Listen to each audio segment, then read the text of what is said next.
This episode is brought to you by Progressive Insurance.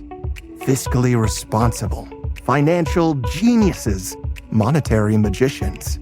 These are things people say about drivers who switch their car insurance to Progressive and save hundreds. Visit progressive.com to see if you could save. Progressive Casualty Insurance Company and Affiliates. Potential savings will vary, not available in all states or situations.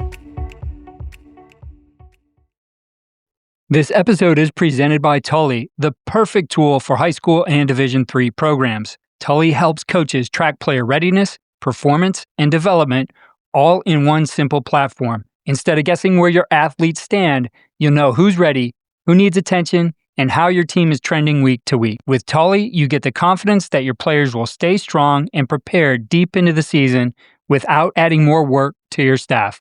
Learn more today at tully.app or click the link in the show notes.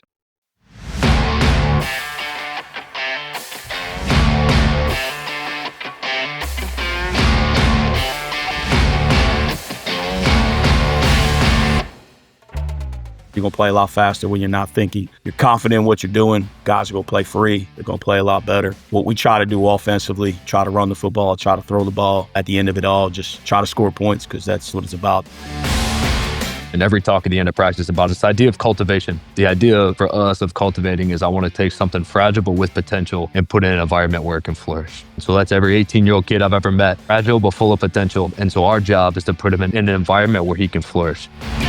We got to coach these guys up every single day to realize, like, hey, life might hit you sometime right between the eyes. And how you handle those things in life is extremely important. And what an incredible platform and vehicle we have in football to do that. We're built to respond to things that happen to us. That's what we do in the game of football. It's so much more than just the X's and O's. Welcome to the Hansen Ratings D3 Coach and Coordinators of the Week, presented by Tully, the performance and accountability app built by former Harvard football players to help coaches and teams stay connected, organized, and performing at their best all season long. Each week, we recognize the coordinators and head coaches across Division III football whose preparation, execution, and leadership stood out in a big way. Logan Hansen, the creator of Hansen Ratings, joins me now. Logan, let's take a look at this week's top performances. We had some great performances this week. We had teams across the country clinch their AQs, stay alive in the playoff hunt, and other teams that, might not be playing for a postseason berth, but are still playing to improve every single day, and they put out some great performances as well. Let's start on the offensive side of the ball, where one team put together a nearly flawless performance, efficient, explosive, and in total command from start to finish. Logan, who stood out to you and what made the offense so effective this past week? This week, that honor goes to Mike Isgro of Delaware Valley, who defeated Misericordia 51-20. The Del Val had over 500 yards of total offense and averaged 9 yards per play. So they were extremely explosive. And this season hasn't gone up to the standard that Del Val wanted. They're one of those teams that I talked about at the top about maybe not playing for a postseason berth right now. They're not going to make the playoffs, but they're still focused on playing up to their standard, and they took a big step forward this week. Their quarterback, Mike Galasso, was very efficient. He had nearly an 80% completion percentage and 362 yards, and that was on 11 yards per attempt. And the O-line did their job to help that passing attack too. He was never sacked for the entire game. They scored on their first 6 possessions, so they started out hot. The first possession was a field goal, but then after that, they rattled off 5 straight touchdowns. And they did it by both being efficient and being explosive. And it's really emblematic by looking at their last possession of the first half and first possession of the second half. They got the ball with 23 seconds left in the first half, went downfield and scored on the last play of the half. And then to start the second half, they got the ball and they marched down the field 5.5 minutes and got another touchdown. And like you said, it was nearly a perfect performance. They didn't pull the Carnegie Mellon from last week of scoring a touchdown every single drive, but they had no turnovers. They had only 1 punt. And probably my favorite stat of the game is that they only faced a total of 9 third downs for the whole game. So, they're marching up and down the field and they're converting on first and second down almost every single time. So a great performance, and congrats to Coach Isgro and the rest of the staff.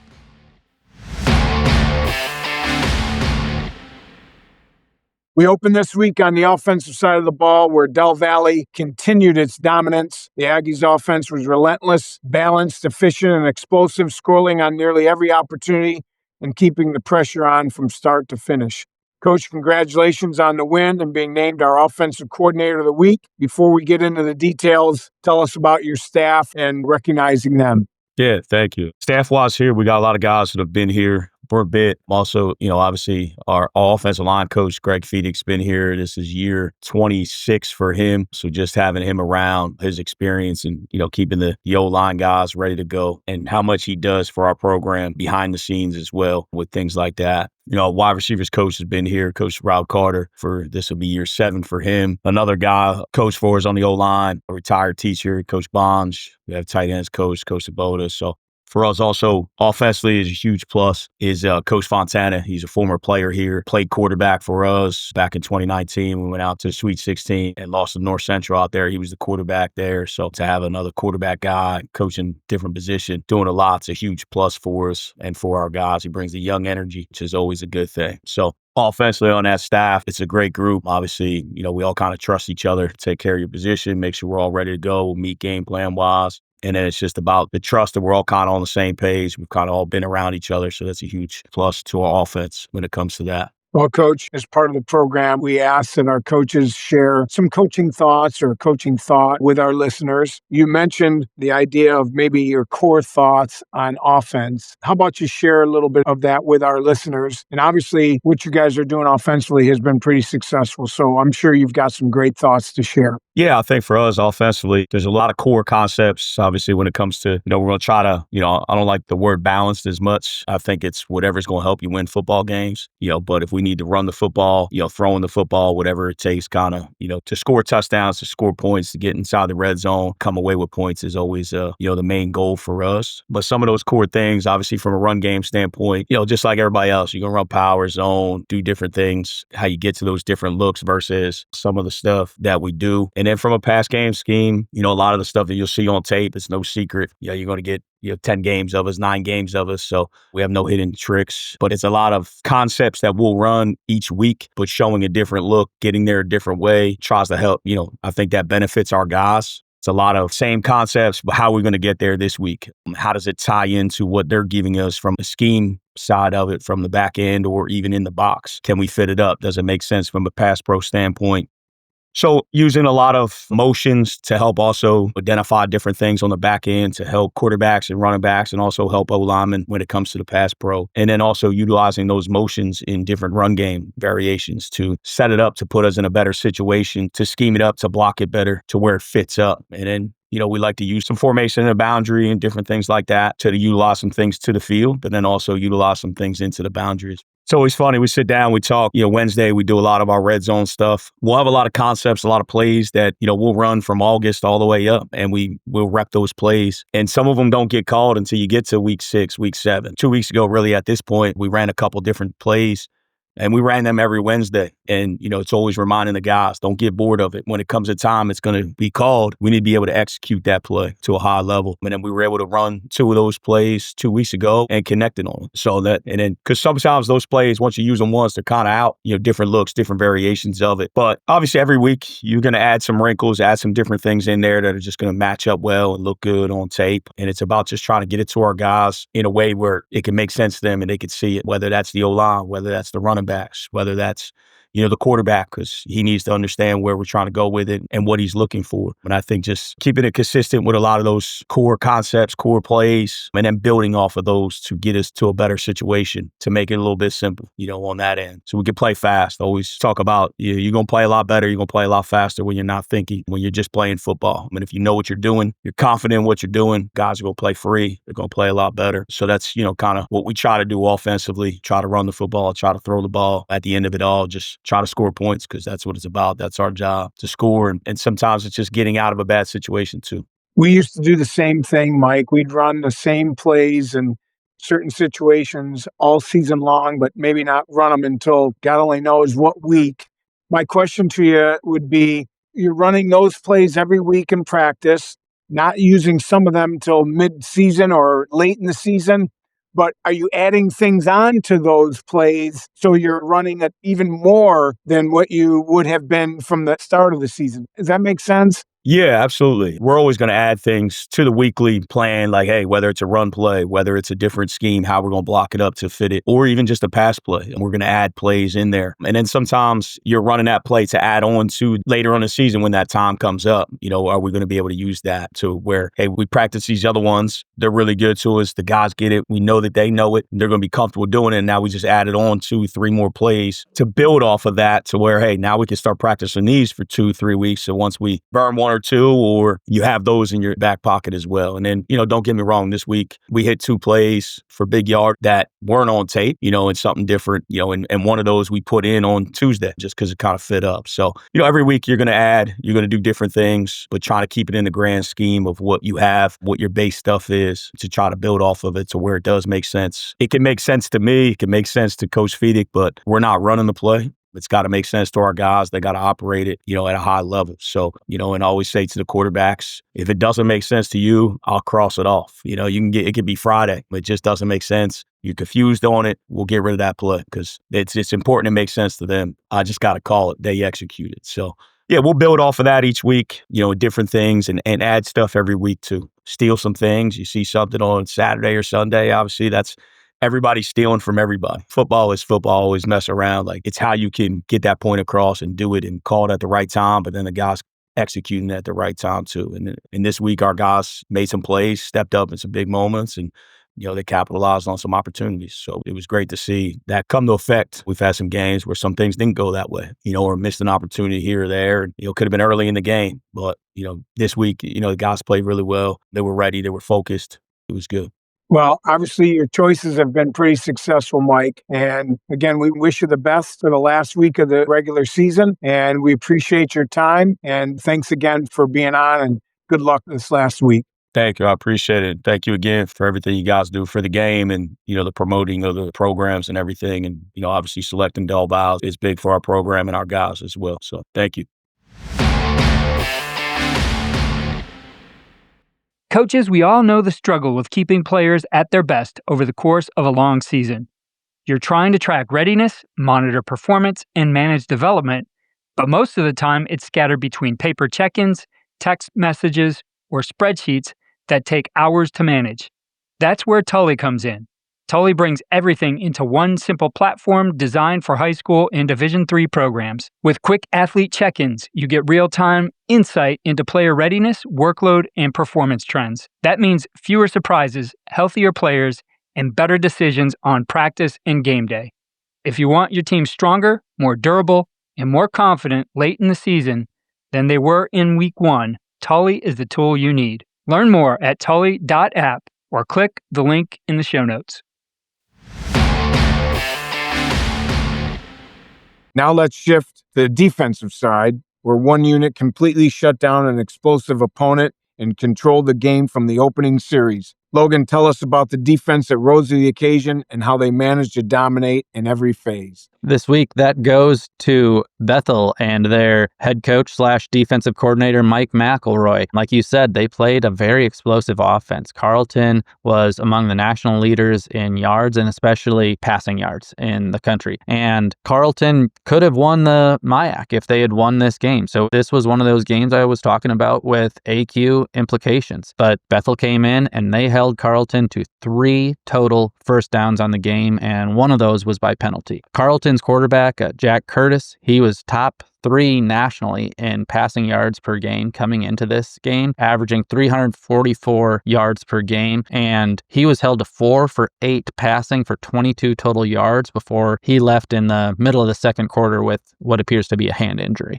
And Bethel also held Carlton to only 1 play the entire game of more than 10 yards, and that was an average of 2 yards per play. So like you said, they completely shut them down, and they held them to 0% on third downs. So just all around, they were suffocating against an offense that has been putting up some crazy numbers all season. So a really great performance from a team that needed a win to clinch their AQ in their conference.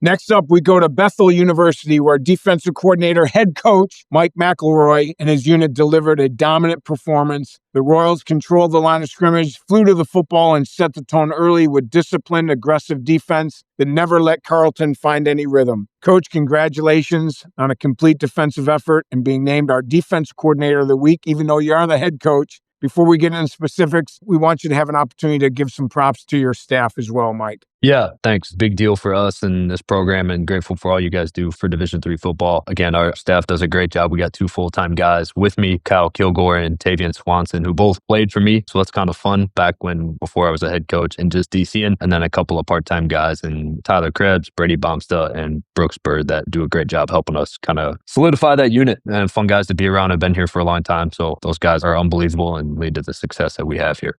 Well, as we said, Mike, you guys do a great job there. You've taken your team to the national tournament and you've solidified your AQs. But we ask, as you know, our speakers or recipients to talk a little bit about some coaching idea that they can share with our listeners. And you mentioned essentially transformational coaching as opposed to transactional coaching. How about you share a little bit of that with our listeners? Yeah, I think one of the biggest challenges in today's game and working with kids these days is like, how do you do this in a way that is not going to be transactional and not going to be short-lived? I think some of the challenges with that is like transactional stuff is usually a way to get good fast. Like if I can pay enough NIL money or take enough transfers or do enough of this stuff, I could probably get good really fast, but is it going to last? And so we've had to really do a lot of work on like, how do we do this in a way that is kind of a long-standing, we're looking at this thing for years to come, that we can be successful and continue to build on the success that Coach Jay left here is 30 years of an unbelievable run of being a head coach. And so for us, it's just like, man, how do we get our guys to buy into this idea that like things aren't going to happen fast and overnight? And real success is like, how can I do this well for a long period of time and really be transformed in the process? Well, it's a great concept. I'm sure you've read the book Inside Out Coaching, where that concept comes from. Yeah. Joe Ehrmann really hit it on the head when he talked about the difference between the two. Anything else, Mike, that, maybe one specific thing that you guys do that you feel is, in a sense, transformational? Yes, I think one of the big things for us, and it's really come from this idea of this one word that we talk about a lot in our program, and guys kind of roll their eyes because we talk about it so much, and every talk at the end of practice about it is this idea of cultivation. So the idea for us of cultivating is I want to take something fragile but with potential and put it in an environment where it can flourish. And so that's every 18-year-old kid I've ever met, fragile but full of potential. And so our job is to put him in an environment where he can flourish. And so we talk to our guys all the time about, man, our 4 action words that come with that. And I think, again, this proves well for being a football coach. This proves well for me being a dad. I got 3 little boys. I think it's huge for our guys, whether you're in the classroom, whether for us, there's a faith development piece here that we're keen on. It's big there. It's big in your academics. And so the 4 things we call our guys to is this idea of like the soil that you're in matters, right? The planting, where you're planted is a big deal. And so you get to choose it. So we'll call our guys to choose the soil that they're in all the time. So part of that is, hey, where you're going to go to school, hey, who you're going to hang out with in the locker room, who you're going to date. The soil matters. We know rich soil produces 30, 60, 100 times more crop when it's in the good soil. But it's still grimy. It's still gross, right? Still, you got to get buried into that thing, and that's uncomfortable for guys at times. But the soil you're in matters. So being planted in the right spot is a big deal. And the second thing we tell our guys is like, what are you nourishing it with, right? I put a seed in the ground. I've got to put something in. I got to nourish it with something. So again, this could be from a film study standpoint. This could be from your faith walk. This could be from, your work life. The stuff that you are putting in affects the fruit. And so we tell those guys, your job is to produce rich fruit, and the fruit is never for the tree. Right? The fruit is always for the community to sustain life around the tree. And so our guys' call is like, are you producing rich fruit? And again, that depends on what you nourish it with. When we talk about the tree planted by the stream never ceases to bear fruit, and it doesn't feel the drought. So when tough times hit, where you're planted matters and what you're soaking up matters. And so really hammer our guys on that a lot. And again, that bleeds into practice, that bleeds into social life, that bleeds into academics. Those 2 things are a big deal. Once you plant something and you water it, the next thing is like, you got to wait, right? Like no one plants a tree and it comes up the next day. And I think in today's society and in a transactional society, if that's where you're living in and that's what you're looking for, waiting is going to be really hard. That's why there's 7,000 kids in the transfer portal every year, is because it's hard to wait, and it's uncomfortable to wait. And again, our call to our guys is like, that's where transformation happens. It happens in the desert, it happens in the waiting time. That's where you get refined. We have cool stories all through our program of guys who didn't play for us as freshmen and sophomores. And last year we had a unanimous first team All-American who didn't play a snap as a freshman and a sophomore, but a guy stayed and he waited and he developed and he became a really good player. And so for our guys, like, can you wait well? And that's not sitting on your hands. We talk about patient endurance. It's like, man, I'm preparing as I wait, and I'm waiting really well. And then the final thing, again, is like for our guys, and it's again the theme of cultivating is like, can you prune off the distractions? So like if you're going to be transformational and you're going to think long term, you got to prune off the stuff that's not giving you life. And can you prune off the things that maybe sort of work? This is really good for us as coaches. We have a talk every Monday afternoon and Tuesday morning, like what are the things in the playbook this week on the call sheet you got to prune? Like the stuff that almost works, but maybe you don't love. Get rid of it. Let's not practice it because you're going to waste time. You're going to distract yourself. And so it's a call for our coaches. It's the call for our guys. But I think when you do these things well and we can call our guys to it and it's over and over, it's not just we put it on the wall and we never talk about it again. It's like then this idea of like cultivating and investing in our guys' hearts and their talents is going to lead to, man, I can stay in this thing even when it's hard, even when I'm not playing, even when I get beat out. We've got like a 90% retention rate here of guys who come here and stay because they know we're going to care about them. And they know like, if we can get through this idea of like, hey, it's not going to happen right away. It's not going to happen fast. But man, when you stay, look at the fruit that's produced and look at the type of tree that you've produced and the shade that you've provided for people that come in after you. If guys can understand that, man, there's a buy-in that's unbelievable. And so I think that's what's been so cool for our guys. Like they bought into that. And it's not perfect. Like I said, it's like the soil, still dirt, it's still grimy. And you're in a people business, people are messy, right? And so, but again, it's like, can we align on this idea of like, our job is to cultivate your hearts and your talents, and your job is to stink and be in and nourish that stuff with good stuff and then do those actions as we do. And our job is to remind them daily of that stuff. Mike, that is absolutely phenomenal. And correct me if I'm wrong when I repeat your 4 thoughts.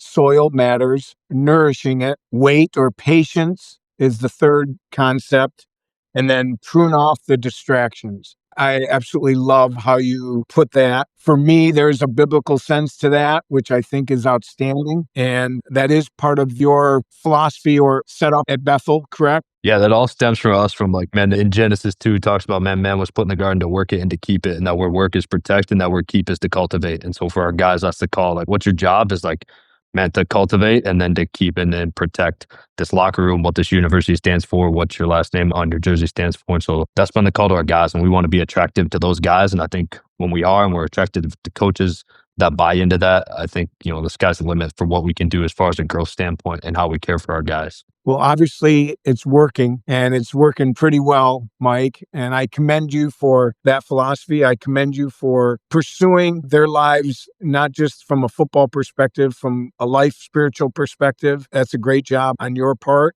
We wish you the best and just appreciate your time and your sharing. Yeah, no, I appreciate it. Again, thankful for what you guys do for Division III football. Is fun. And again, always enjoy to listen to it and hear people on here and their thoughts and how they're running programs and running their sides of the ball. It's encouraging to me. Well, we appreciate it as well. And again, we look forward to seeing your last regular season game and how things turn out in the national tournament. Absolutely.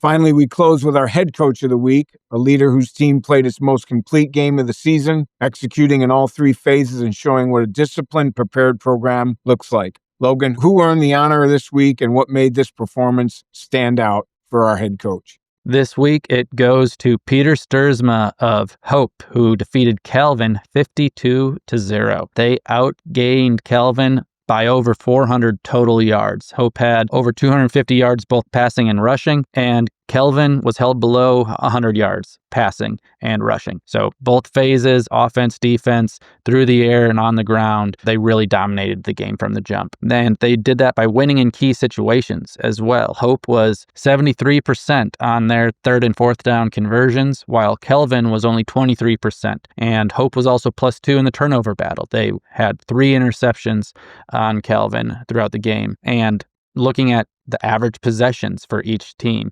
Hope averaged 7 plays, 45 yards, and 4.5 points per possession. Calvin, they averaged 4 plays and 13 yards, 0 points per possession. They had 12 drives. 8 of those were 3 plays or less. And Hope also had 20 different skill players who either threw a pass, caught a pass, or ran the ball. They had 3 different quarterbacks come in the game, about a dozen different wide receivers caught passes. So they were doing this with the 1s, 2s, and 3s against a Calvin squad that came into the game with only 2 losses on the year. And they've been honored on here before a couple times for having great performances. So congrats to Hope for doing an outstanding job offensively, defensively, and doing it against a pretty good opponent.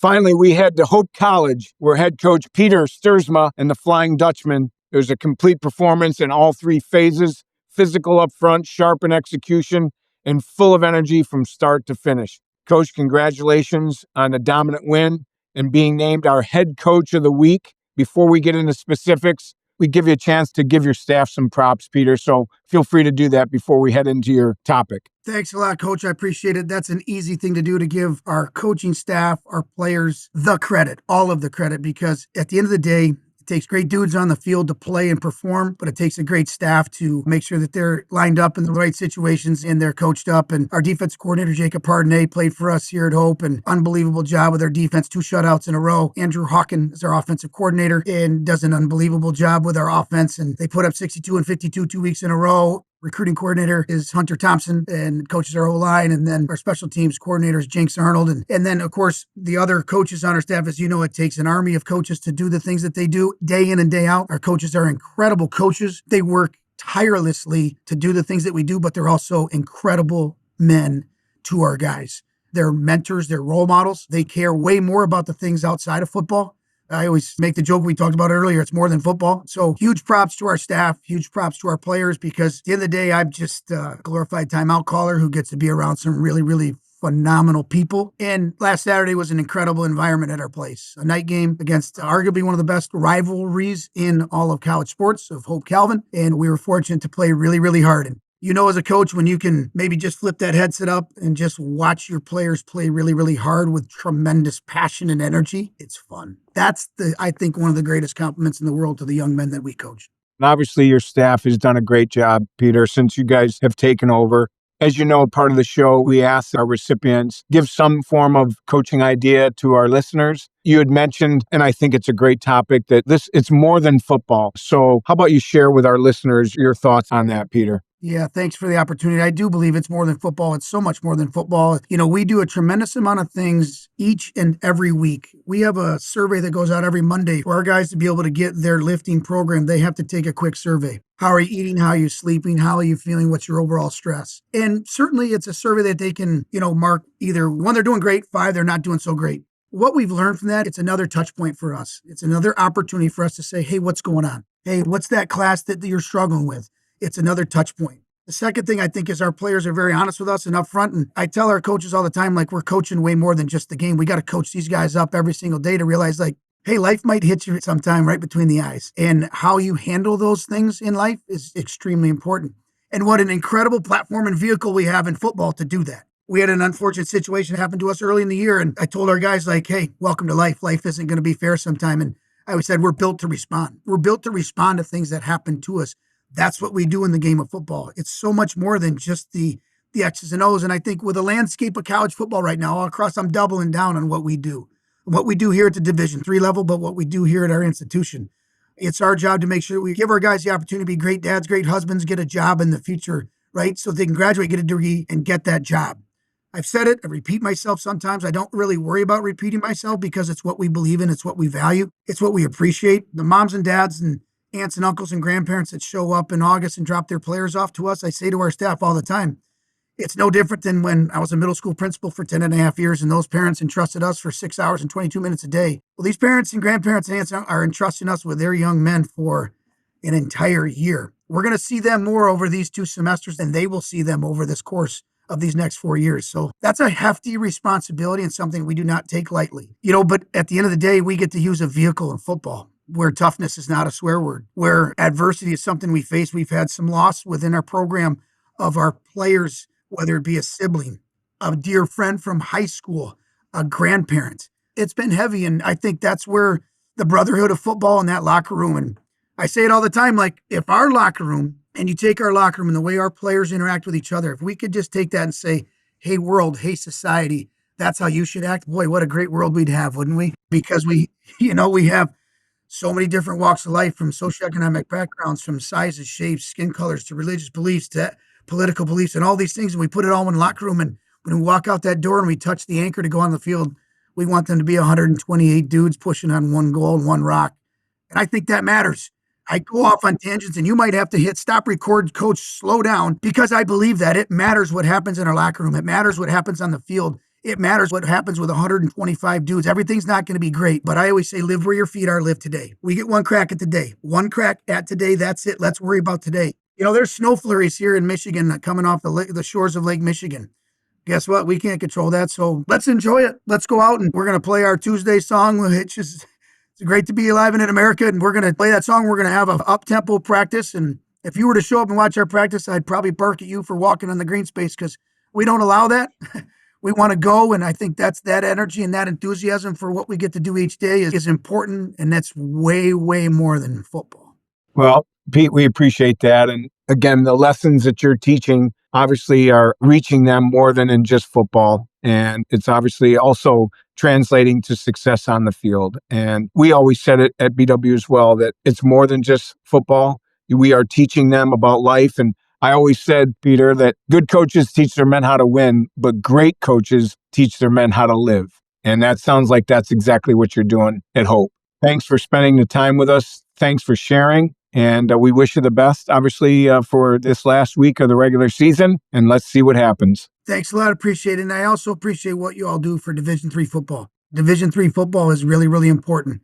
Doubling down on what we do in Division III football with the landscape of college football. Like this Saturday, we're going to recognize 22 seniors. And there's a number of them that already have job offers and many more that will come after that. And at the end of the day, that's really important to what we do in the world. So again, thank you for what you do for Division III football. Truly appreciate it. Another week of outstanding performances across Division III football, and now everything comes down to this, Logan. Next week marks the final week of the regular season with conference championships, playoff bursts, and legacies on the line. We'll be here to break it all down and recognize the coaches who rise to the moment when it matters the most. Congratulations once again to this week's Hansen Ratings D3 Coach and Coordinators of the Week, presented by Tully. Logan, great insight as always, and we'll see everyone next week as the stage is set for the postseason. You bet. I look forward to talking to you next week, John, once we have a bracket that we can talk about as well. So good luck to you on the committee with all that, and I can't wait to see what you put together. Appreciate it. Thank you for listening to Coaching Coordinator Network, Hansen Ratings D3 Coaching Coordinators of the Week show. We'll be back again next week with our week honorees. Be sure to check out our presenting sponsor, Tully.app. Go to their website and see all the things that they are doing. Definitely something that can help you as a coach, whether you're at the high school level or the D3 level, in managing your athletes and their development.